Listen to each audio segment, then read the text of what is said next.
তো দর্শক, তো এখানে রুট হচ্ছে নেতৃত্বে দ্বন্দ্ব, কিন্তু সাম্প্রতিক যে রক্তক্ষয়ী সংঘর্ষ, এটা উস্কানি দিয়েছে প্রথমে কওমি হুজুররা, যারা তাবলিগ জামাত করে না, যারা করে বিভিন্ন রাজনৈতিক দল, খেলাফত মজলিস, খেলাফত আন্দোলন, ইসলামী আন্দোলন, এরা সরোয়ার্দী উদ্যানে সমাবেশ করে, মহাসমাবেশ করে সাত গ্রুপকে প্রতিহতের ঘোষণা দিয়েছে। এমনকি মামুনুল হক সাহেব একথাও বলেছিল যে তুরাগ নদীর পারে প্রয়োজনে রক্তের গঙ্গা বইবে। এর মানে সংঘাত সংঘর্ষে উস্কানিদাতা কওমি হুজুরেরা। আমি বিষয়টা গভীরভাবে পর্যবেক্ষণ করছি, কোথাও পাইনি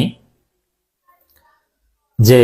জুবাইর গ্রুপের পক্ষ থেকে প্রথমে বলা হয়েছে, তারাও বলেছে পরে, প্রথমে বলা হয়েছে যে আমরা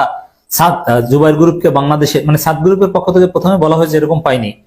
যে আমরা জুবাইর গ্রুপকে বাংলাদেশে থাকতে দেব না, তাদেরকে উৎখাত করব, তাদেরকে ইস্তেমা করতে দিব না,